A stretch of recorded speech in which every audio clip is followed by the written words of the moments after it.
You are listening to KLRN Radio, where liberty and reason still reign.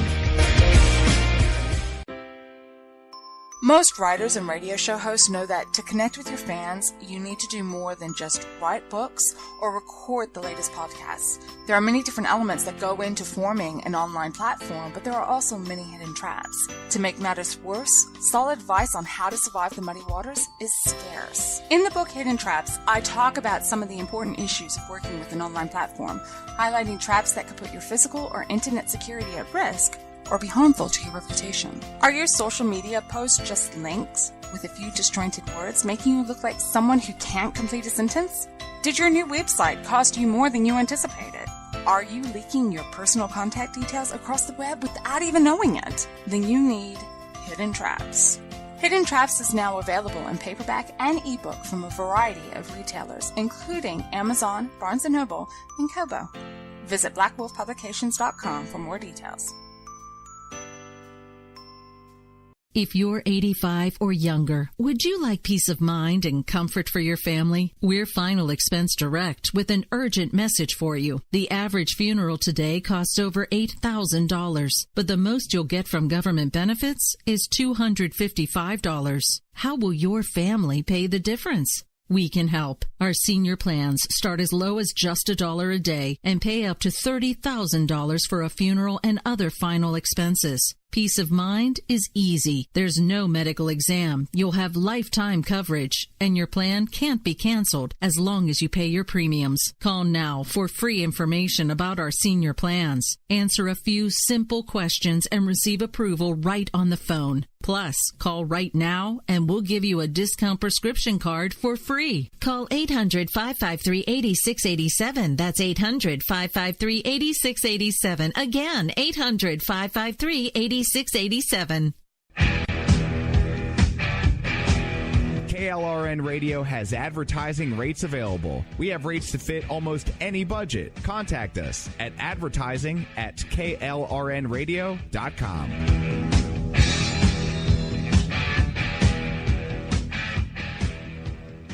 Everyone loves liberty. Our rights come from God, not the government. So why are you letting other people tell you what's best for your health care? Exercise your freedom with Liberty Health Share. Liberty Health Share is a community of people who voluntarily share one another's medical costs. Liberty Health Share is founded on the idea that most people truly want to help one another. Healthcare sharing allows members to do just that as a true community that supports one another in times of need. Liberty believes people should make decisions for themselves and their families. Members are able to take back the freedom to make their own decisions about their health care. Freedom from guilt or doubt about how your money is used. You have the freedom to direct your health care, not to be dictated to by bureaucrats. Stop letting others tell you what to do and join a community of like-minded people. Exercise your freedom. Join Liberty Health Share and take back the control of your health care while helping those around you. Call Liberty at 855-58-LIBERTY. Again, that's 855-58-LIBERTY for more information, or you can check them out at libertyhealthshare.org. Again, that's libertyhealthshare.org. My son was in the Army back during Desert Storm, but even then he wanted an MBA. He looked at a dozen schools, but only one offered the online education and flexibility he needed while he was in a tent in Iraq. Grantham University. Turns out that Grantham's been delivering affordable, relevant college and advanced degrees for over 65 years. Heck, if they can deliver a quality education to a soldier in a tent overseas, think about the flexibility Grantham can offer you so you can earn your degree too. It doesn't matter how complicated or full your life is. If getting a degree is on your bucket list, you'll want to do what my son did. You'll want to call Grantham. Find out how easy it is to get started on your education so you can check that college degree off your bucket list. Call Grantham right now, 800-910-1370. That's 800-910-1370. Flexible, affordable, relevant. Call 800-910-1370. At St. Jude, our family never sees a bill at all. It's like the world has been lifted off of your shoulders. St. Jude Children's Research Hospital. Finding cures. Saving children. Learn more at stjude.org. Sometimes writers feel lost, unsure why a passage may not be working. It takes another set of eyes to help us nurture our writing into full maturity. At Black Wolf Editorial Services, we strive to enable writers to develop and grow, offering manuscript critiques and line edits through a mentoring editorial style. We also offer assistance on generating a writer's bio for your websites. Black Wolf Editorial Services, nurturing your writing into maturity. For a full list of services, visit blackwolfeditorial.com. You're listening to the Spark Radio Network, internet radio like you've never heard before. Innovation, creativity, and imagination are all said to begin with a spark. So fasten your seatbelt and take the ride of your life and listen for the spark.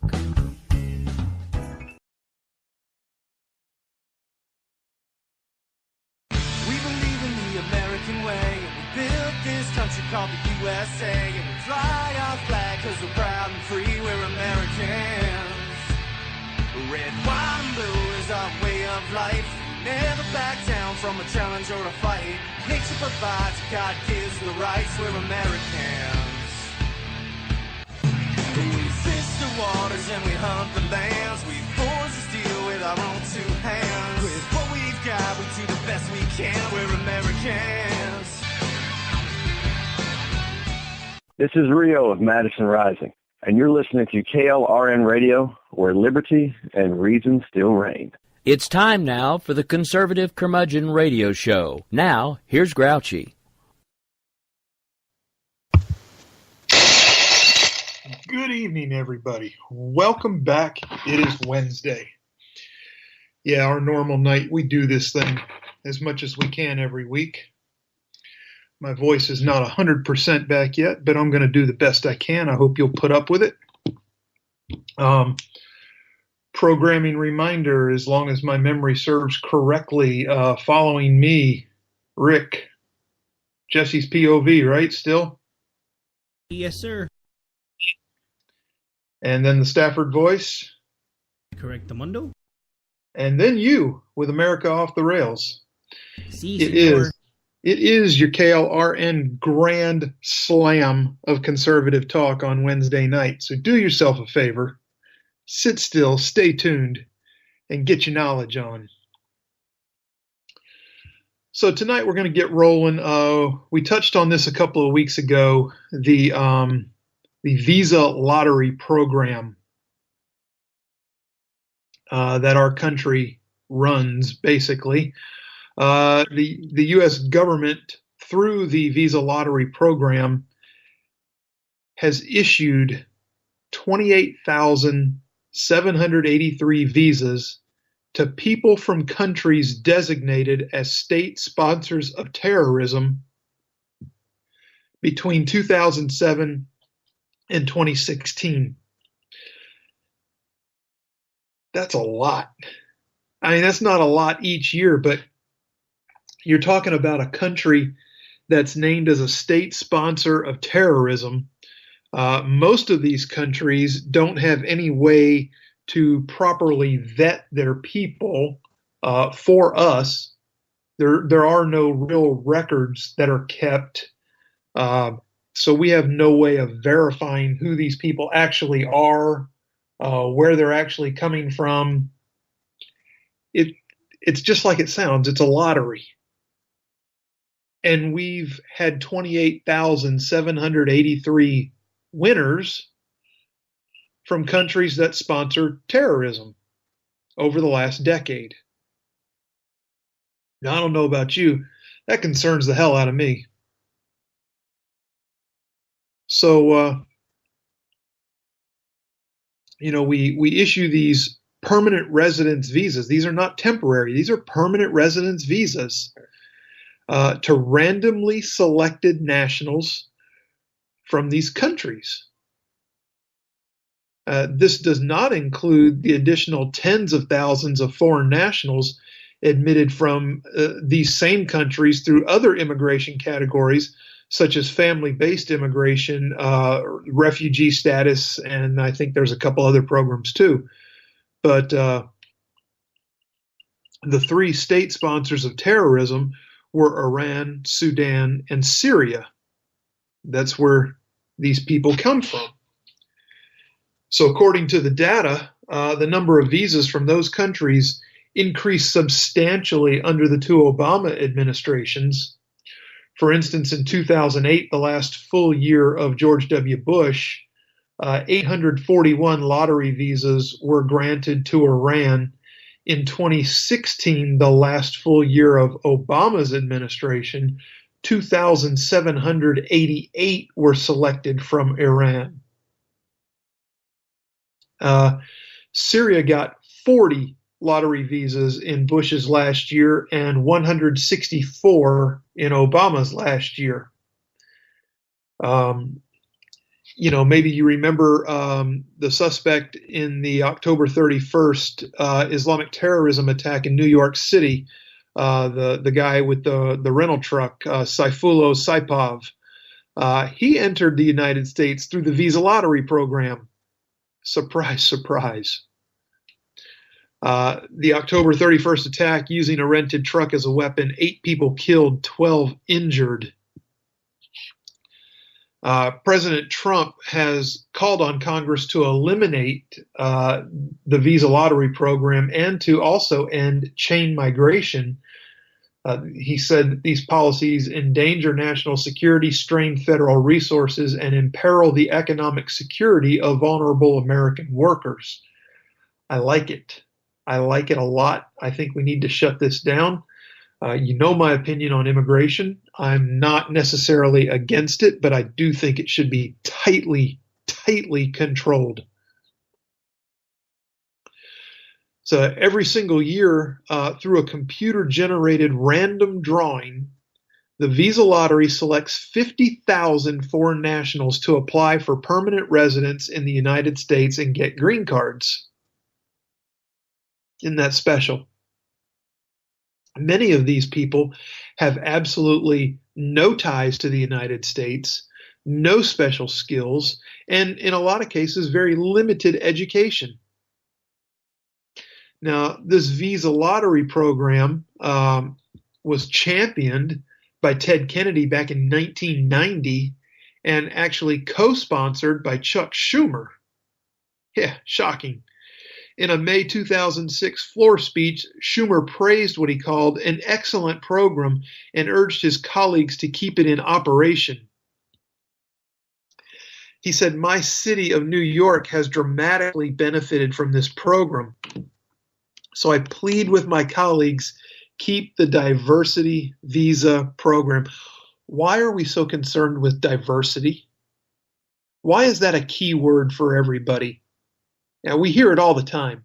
Diversity this, diversity that. We need a more diverse nation. Why? Why? Are we not diverse enough already?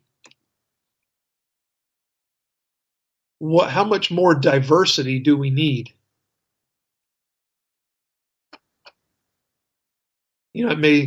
Somebody's out there, I'm sure, right now thinking, oh, he needs to check his white privilege. You can kiss my white privilege. Okay? My half-white privilege. Get it right if you're going to use it.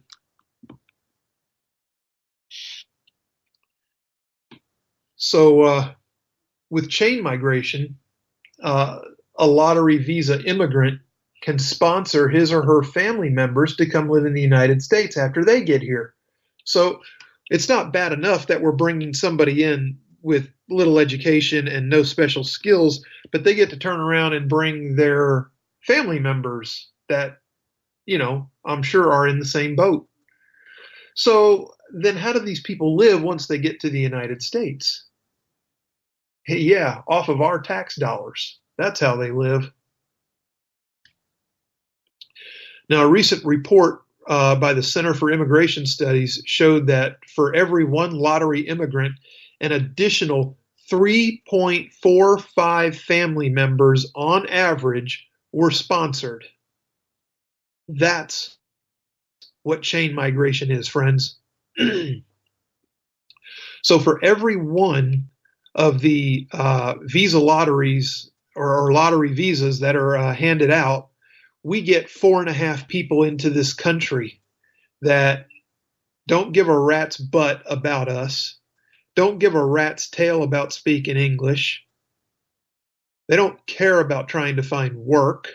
They know they can come here and get welfare.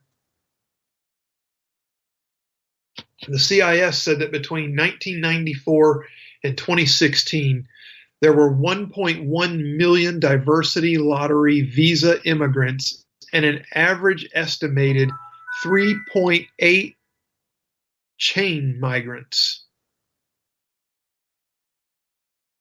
Family-based immigration has accounted for more than 60% of new immigration to the United States over the last 35 years, or roughly 20 million new foreign nationals. As green card holders, these foreign nationals have a pathway to U.S. citizenship, which allows them to vote in U.S. elections and access federal benefits paid for by U.S. taxpayers. Funny, who was just talking about that? So President Trump wants to replace the visa lottery and chain migration system with a merit-based immigration system. Now, this process, as explained by Attorney General Jeff Sessions, would be an immigration plan that would switch us from how we are to what they're calling merit-based. He would like to abolish the diversity visa lottery and replace it with a points-based system like Canada and Australia have. Pardon me. Saying this is the best way to ensure that the immigration system in America is actually benefiting America. We don't use random chance in college admissions, and we shouldn't roll the dice on hiring people. So by that same token, why should we be rolling the dice or taking chances on people to come to this country and offer them all of our benefits and all of our opportunity? They say that the merit-based system would be a boon to our economy and raise wages. But it's not just an issue of economic security, it's an issue of national security. A merit-based system, by definition, would be safer than a lottery or even an extended family-based immigration or chain immigration system. The president's plan is essential to protecting national security, according to the White House, while also banning drunk drivers, fraudsters, gang members, and child abusers. Well, that would be a nice switch, too. So Attorney General Sessions is also in favor of ending the diversity lottery in favor of a rational merit-based system. Now, folks, I don't know what side of the immigration process you come down on. It doesn't really matter. The fact of the matter is very simple. We can ill afford to just keep admitting anybody into our country anytime they want to come, from anywhere they want to come. We can't do that. The incidents that we're seeing with foreign nationals, they preclude us from doing that and maintaining our national sovereignty. You can't argue the point. It's a fact. It's a simple fact. And there's only one thing left to do, and that is move to a merit-based system. I take that back. There are two things we could do. We could go with my plan, but I can promise you right now that half the circuit courts and appellate courts in this country would be all up in arms with my plan, which is to ban all immigration until such point that we have actually tracked down the 345,000 immigrants in this country that have overstayed their visas and never checked back in, that have not left the country. They are somewhere. Until we get a handle on, maybe we can't stop people from crossing the southern border. Yeah, I'm not even convinced that a wall is going to stop people from crossing. What will stop people from crossing? No benefits. That'll stop them dead in their tracks. They don't get the first thing free, not even a French fry. And I'm just thinking of that because I saw damn birds swooping down into the parking lot, picking up a French fry earlier today. And I thought to myself, you know, the birds are here fighting for the food that people are throwing away.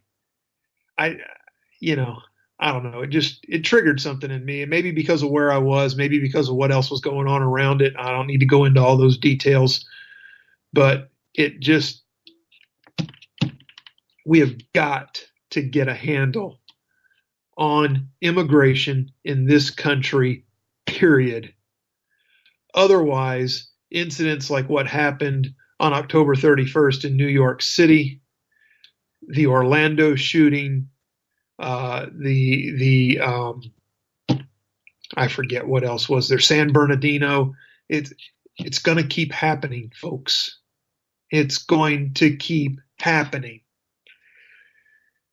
And while we're at it, let's just go ahead and do a quick blurb here, because this is all going to relate back out. The left is still screaming about gun control measures. After what happened in California, I want somebody to show me what law would have stopped that. And then I want them to show me what new law they're proposing that would stop that without violating the rights of law-abiding citizens. That's my challenge. All right, so that's enough on that for right now. We get to shift left, as you will. That's right, time to shift left. We're going out to the left coast, California. Governor Moonbat. In 2015, California Governor Jerry Brown signed the Reproductive Fact Act. This law essentially forces pro-life pregnancy help centers in the state to provide information on how the women who visit their clinics can obtain an abortion. Now, naturally, this just goes against the very definition of the goal of these clinics. I mean, explicitly goes against their definition: to promote and support life-affirming decisions and care. Now, last year, the notoriously liberal Ninth Circuit Court of Appeals sided with the pro-abort movement. Excuse me. And there was a brilliant article written about that decision by Red State's Jay Caruso. You can go to Red State and hunt that down if you'd like to, and I highly recommend it. It was a good piece. Jay does a fantastic job over there. We got a lot of good friends at Red State that really do lights out work. The First Amendment right of these clinics is undoubtedly under attack. But now the Supreme Court is set to hear this case. It agreed last Monday to hear a case challenging the California law that requires licensed pregnancy centers run by religious nonprofits to post notices informing women how to get information on state-funded abortions and birth control. The National Institute of Family and Life Advocates claims California's Reproductive Fact Act forces the centers to send a message that directly contradicts their anti-abortion message, violating their First Amendment right to free speech. Now, NIFLA argues that there's an unmistakable advocacy component to requiring pregnancy centers to tell women that California has programs that offer subsidized abortion and force them to urge women to contact the county for the information. If telling someone how to get a free abortion does not convey a particular viewpoint on abortion, it's difficult to think of what it does. That's a valid argument. Nationwide, there are approximately 2,200 pregnancy help centers that provide pro-life care, resources, and direction to women facing an unplanned pregnancy. These centers are the lifeblood of the pro-life cause. They meet individuals at the moment of crisis and encourage them to choose life for themselves and their unborn babies. There's a vast number of these clinics just in California alone, as made evident on the California's Pro-Life Council website. The Supreme Court's ruling on the matter will drastically affect the cause in the Golden State. Frankly, women are aware of abortion. I mean, how could you not be? The largest abortion provider in the nation, Planned Parenthood, performed 328,000 plus between 2015 and 2016. That's 328,348 babies murdered at Planned Parenthood. Women march in their little knitted pink pussy hats as they clamor about the so-called reproductive rights. Abortion is praised, celebrated, and talked about without stigma. Women know about abortion. What women aren't aware or aren't as aware of is the hope and support available to them at pregnancy centers and within the vibrant pro-life communities that prop them up. They're in the dark about pro-life affirming options such as open or closed adoptions. A full life can be found on both sides of pregnancy. There's no need for fear. This is what's at stake for these clinics as they work to promote an agenda of life in the midst of decidedly pro-death society. Whether the Supreme Court will protect their First Amendment rights remains to be seen, but I can promise you this, it's a case I'll be watching closely. Now, let me skip ahead because this next story is a little bit on the long side. So let me find something short to fill some time with real quick.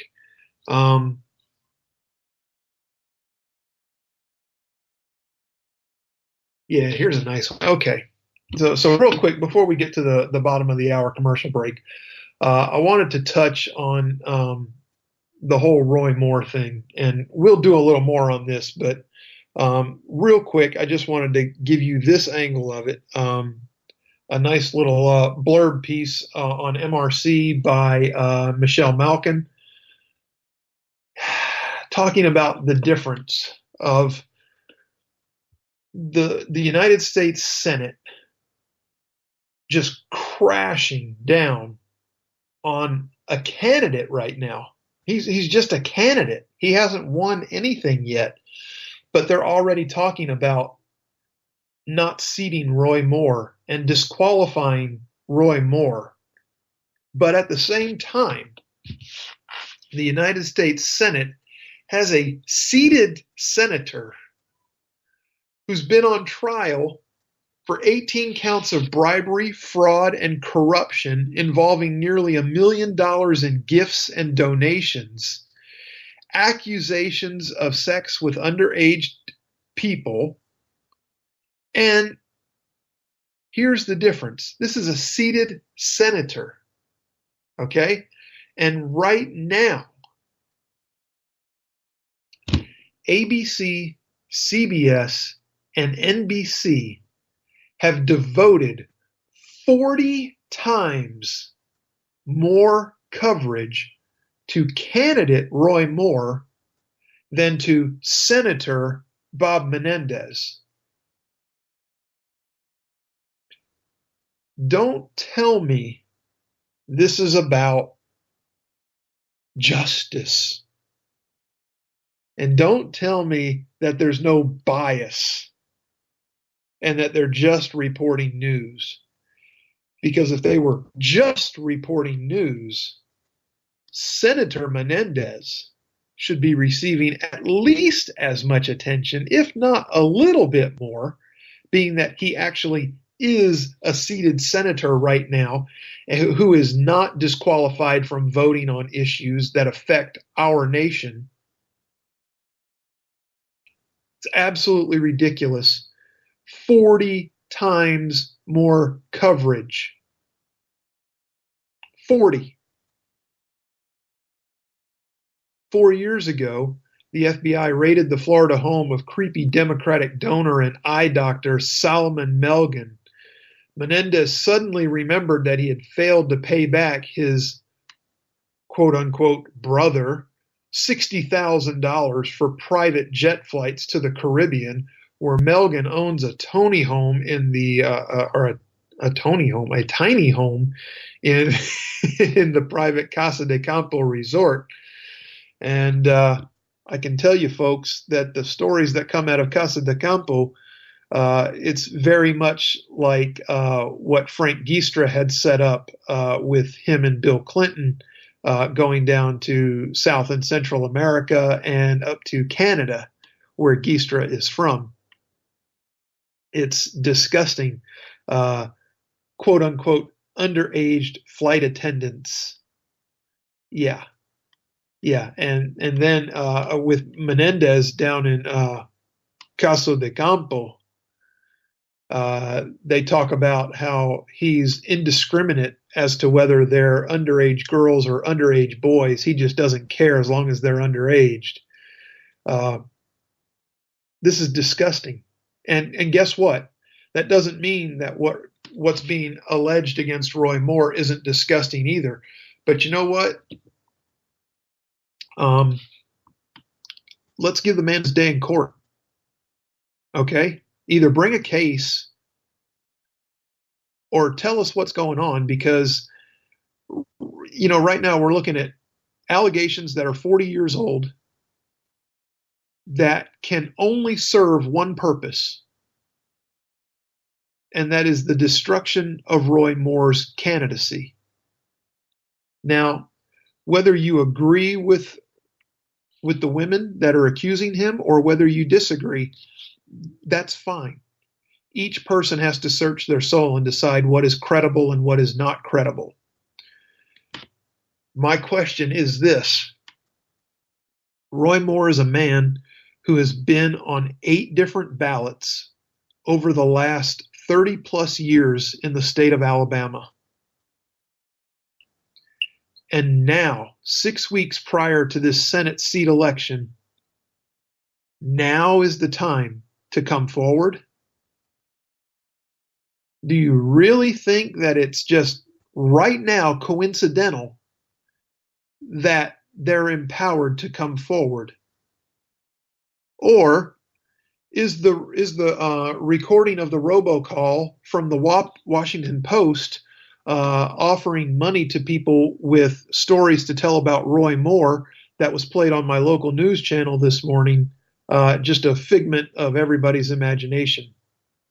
Are they credible? I just don't know. But you have to search your soul and do what's right. What I do know is that Alabama deserves better than either one of these two. And this is a lot like the presidential election all over again. We got 4.6 or 4.86 million people in the state of Alabama, and we end up with 2 walking, talking dumpster fires for candidates to fill the Senate seat of Jeff Sessions. Fellow Alabamians, this is your opportunity. Step forward. You go right in grouchy on your ballot. The candidate that would be humbled to serve doesn't think he's owed it, doesn't think he deserves it, but I would do your work, not mine. All right, folks, bottom of the hour. Time for a break. When we come back, we're going to dive into the big story. So stay tuned, and we'll be back in about 3 or 4 minutes, something like that. Oh, but ain't that America? You and me, ain't that America? Something to see, baby. Ain't that America? Home of the free, yeah. You are listening to KLRN Radio, where liberty and reason still reign.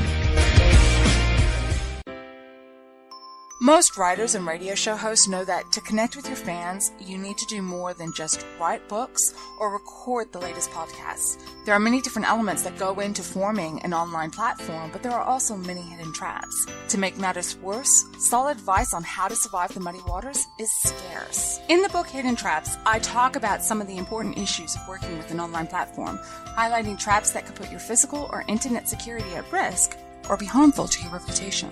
Are your social media posts just links with a few disjointed words, making you look like someone who can't complete a sentence? Did your new website cost you more than you anticipated? Are you leaking your personal contact details across the web without even knowing it? Then you need Hidden Traps. Hidden Traps is now available in paperback and ebook from a variety of retailers, including Amazon, Barnes & Noble, and Kobo. Visit blackwolfpublications.com for more details.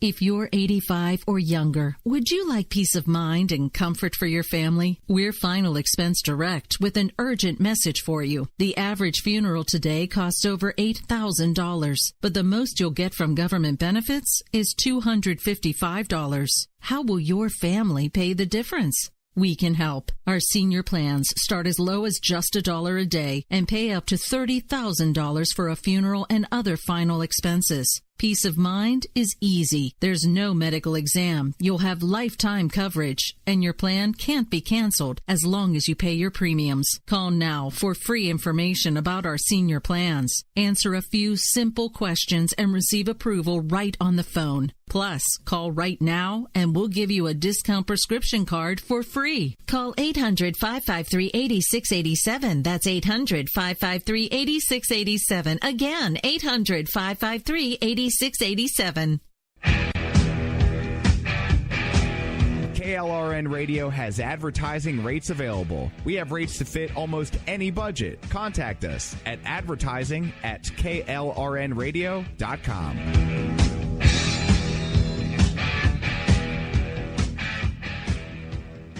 Everyone loves liberty. Our rights come from God, not the government. So why are you letting other people tell you what's best for your health care? Exercise your freedom with Liberty Health Share. Liberty Health Share is a community of people who voluntarily share one another's medical costs. Liberty Health Share is founded on the idea that most people truly want to help one another. Healthcare sharing allows members to do just that as a true community that supports one another in times of need. Liberty believes people should make decisions for themselves and their families. Members are able to take back the freedom to make their own decisions about their health care. Freedom from guilt or doubt about how your money is used. You have the freedom to direct your health care, not to be dictated to by bureaucrats. Stop letting others tell you what to do and join a community of like-minded people. Exercise your freedom. Join Liberty Health Share and take back the control of your health care while helping those around you. Call Liberty at 855-58-LIBERTY. Again, that's 855-58-LIBERTY for more information, or you can check them out at libertyhealthshare.org. Again, that's libertyhealthshare.org. Oh, but ain't that America? For you and me, ain't that America? Something to see, baby. Ain't that America? Home of the free, yeah. All right, welcome back. Just a quick programming reminder coming up following me, Jesse's POV, then the Stafford Voice, and then America Off the Rails. Full night right here. Grand Slam. Stay tuned. Now, when we left off, we had the big story coming up. Well, here's the big story, okay? It's tax reform. Yay, I know. Everybody's so excited, right? There are so many changes happening right now. I was almost reluctant to go with this because I know it's changed since I put this together. But promoted as needed relief for the middle class, the Senate Republican tax overhaul would actually increase taxes for some 13.8 million moderate income American households. Now, this is an assessment offered by Congress's nonpartisan Joint Committee on Taxation. Okay, so take it as you will. This is like a subcommittee of the CBO, who, as we know, did such a fantastic job scoring the Affordable Care Act, right?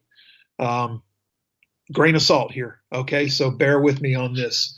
But it needs to be brought out because you need to hear what they're thinking. So barging into the carefully calibrated work that the House and Senate Republicans have done, President Trump called for a steeper tax cut for wealthy Americans and pressed GOP leaders to add a contentious health care change to the already complex mix. Now, say what you will. I'm not saying it doesn't need to be done, but you have to know the ins and outs of the whole deal. So Trump's latest tweet on the idea, and latest at the time that I put this together, obviously there have been others, but injected a dose of uncertainty into the process as Republicans try to deliver on his top legislative priority. Well, what is now his top legislative priority? He's already failed on his top they have failed him on his top legislative priority, which is the abolition of the ACA. But he commended GOP leaders for getting the tax legislation closer to passage in recent weeks, and then said, cut the top rate to 35%, with all of the rest going to middle-class income cuts. Now that puts them at odds with the House legislation that left the top rate at 39.6%, and the Senate bill was written with the top rate at 38.5%. Trump also said, now how about ending the unfair and highly unpopular individual mandate in Obamacare and reducing taxes even further? Now, overall, the legislation would deeply cut corporate taxes, double the standard deduction used by most Americans, and limit or repeal completely the federal deduction for state and local property, income, and sales taxes. It carries high political stakes for Trump and Republican leaders in Congress who view passage of the tax cuts as critical to the GOP preserving its majorities at the polls next year. With few votes to spare, Republican leaders hope to finalize a tax overhaul by Christmas and send the legislation to President Trump for his signature. House leaders have compromised with some rank-and-file Republicans in hopes of passing their version of the bill this week. Trump and the Republicans have promoted the legislation as a boon to the middle class, bringing tax relief to people with moderate incomes and boosting the economy to create new jobs. Yet congressional analysis found that the Senate measure would actually increase taxes in 2019 for 13.8 million households earning less than $200,000 a year. That group, about 10% of all taxpayers, would face tax increases of $100 to $500 in 2019. There also would be increases greater than $500 for a number of taxpayers, especially those with incomes between $75,000 and $200,000. By 2025, 21.4 million households would have steeper tax bills. The analysts previously found a similar magnitude of tax increases under the House bill. A group of more than 400 millionaires and billionaires, including prominent figures such as Ben & Jerry co-founders Ben Cohen and Jerry Greenfield, designer Eileen Fisher, and financier and outspoken communist George Soros, asked Congress to reject the GOP tax plan and not give cuts to the super wealthy like themselves. Okay. I get what they're saying. It's not going to make that big of a difference for them, a couple of percent, when you're talking about millions and billions of dollars every year.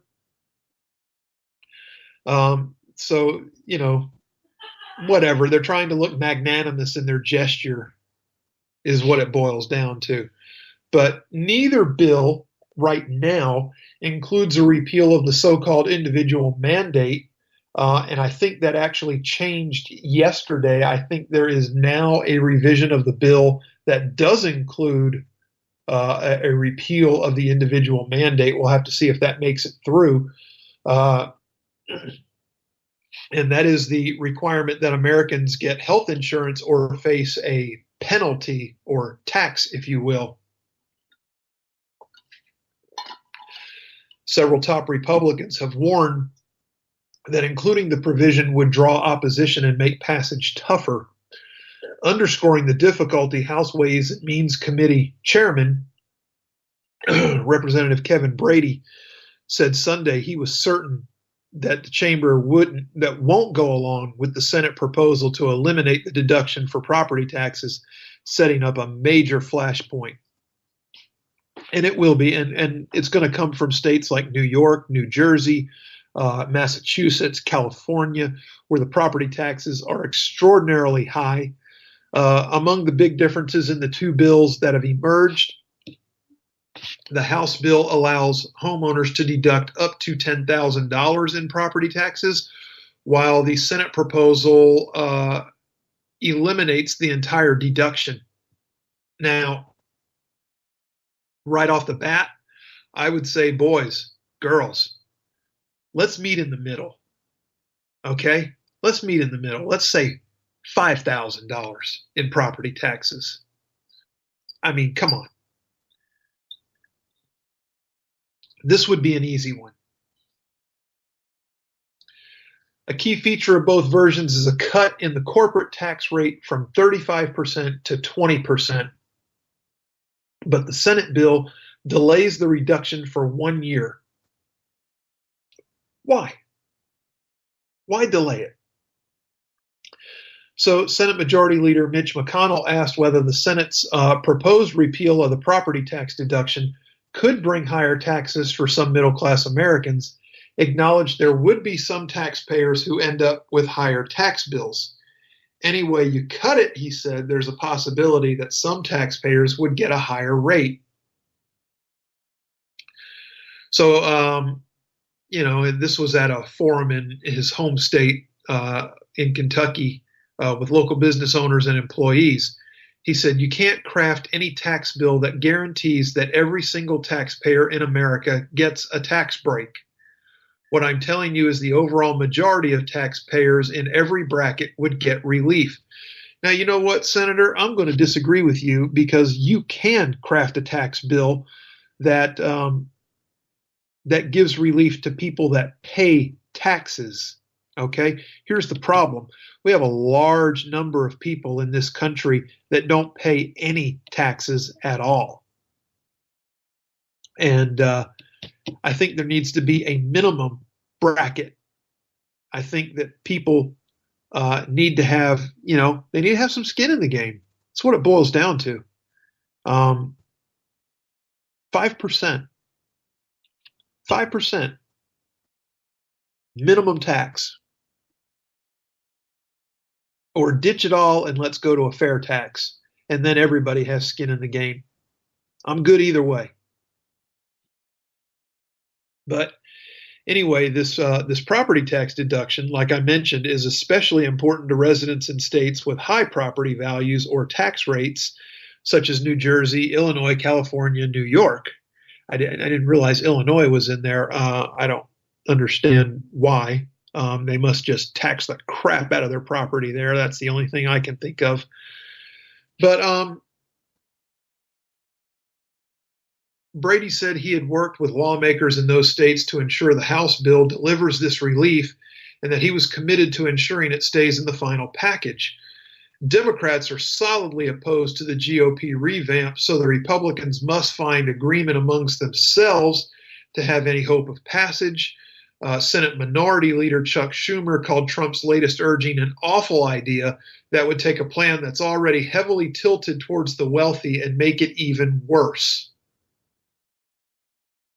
Chuck can blow it out his backside for all I care. I'm ready for some tax relief. I don't know about anybody else out there, but the fact that the government takes over a quarter of my income pisses me off to no end.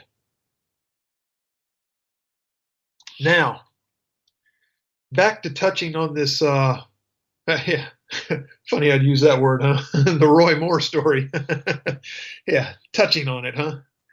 Anyway, yeah.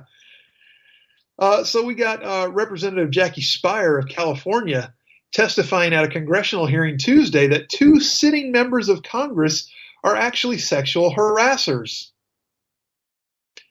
Speier recently disclosed that she was the victim of sexual abuse when she was a young staffer in her 20s and was forcibly kissed by a male congressional aide with whom she worked. Since I shared my own story, she said, I've had numerous meetings and phone calls with staff members, both present and former, men and women, who have been subjected to this inexcusable and oftentimes illegal behavior, Speier told the House Administration Committee.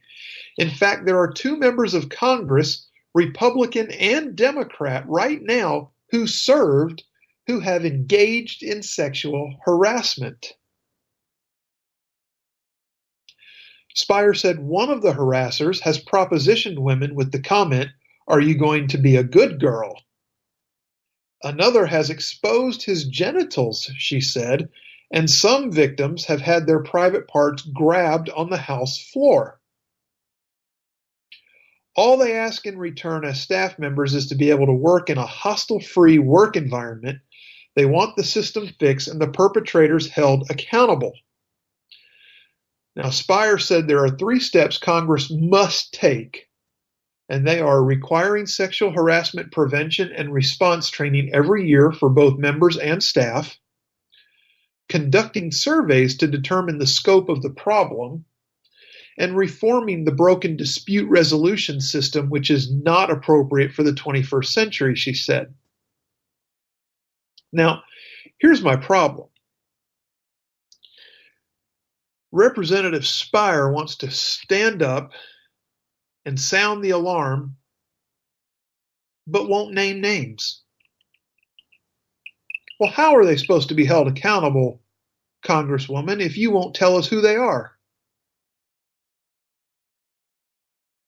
It's ridiculous. You can't stand up and say, somebody in this room groped me, but I'm not going to tell you who it is. But you need to fix it. Come on. Now, related to this, Barbara Comstock, a Republican from Virginia, said at a House Administration Committee meeting on Tuesday that a sitting member of the U.S. Congress exposed himself to a young female staffer who delivered papers to his house at his request. The committee convened the hearing to discuss House policies on sexual harassment and the need for members and staff to undergo training on the issue. This is about a member who is here now. I don't know who it is. Then why are you talking about it? Why are you third-hand informationing this off? Why doesn't this staffer come forward and name the name? Come on, really? Let's get with it here. This is 2017, and I find it hard to believe that a woman who can fight her way to a congressional or a Senate seat can't point out the man who groped her.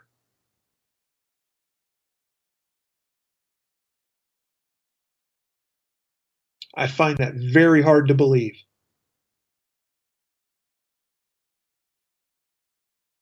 So listen, men and women, I don't care who you are. Keep your hands to yourself unless it's consensual. And don't be confused about what that means. Do the right thing. Be the right person.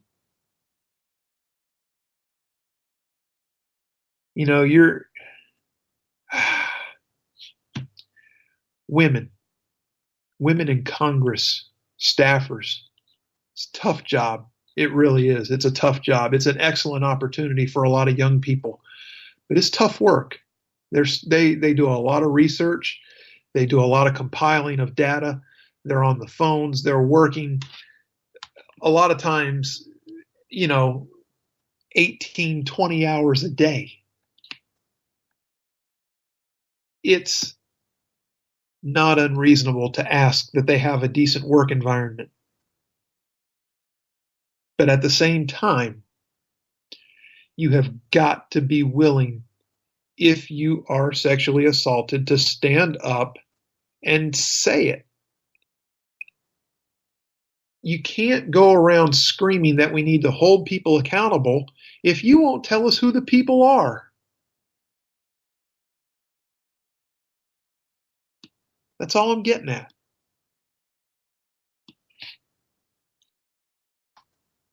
So, in relation to this, as we get ready to sum it up here,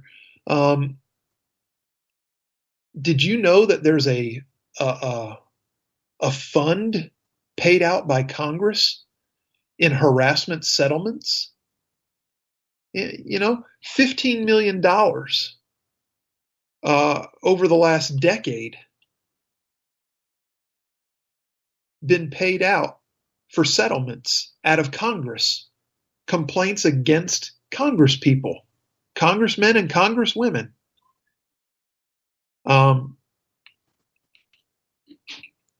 We pay this, folks. This is our tax money. Would you get that kind of courtesy on the job where your boss would pay your settlement out for sexual harassment?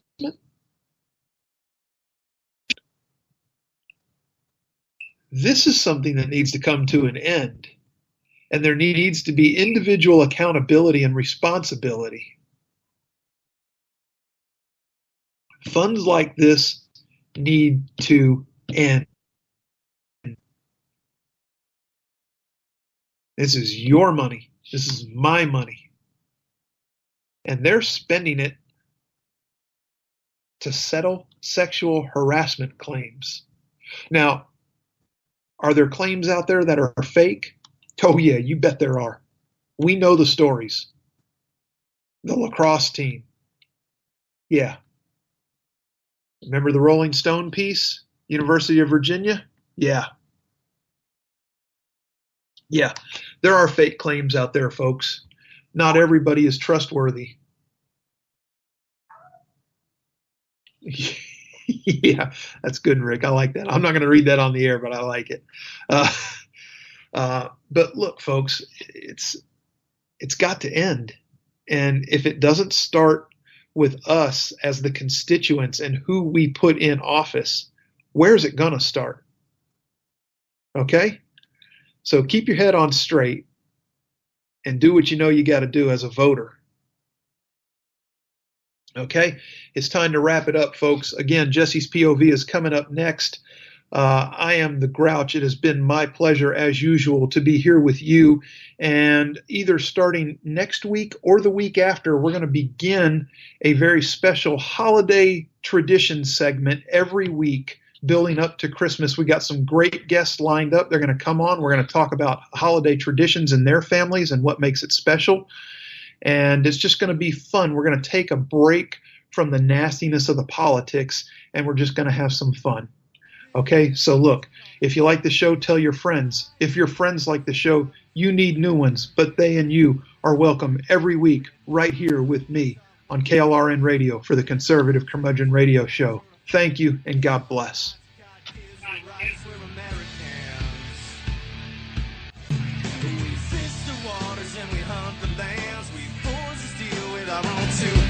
With what we've got, we do the best we can. We're Americans.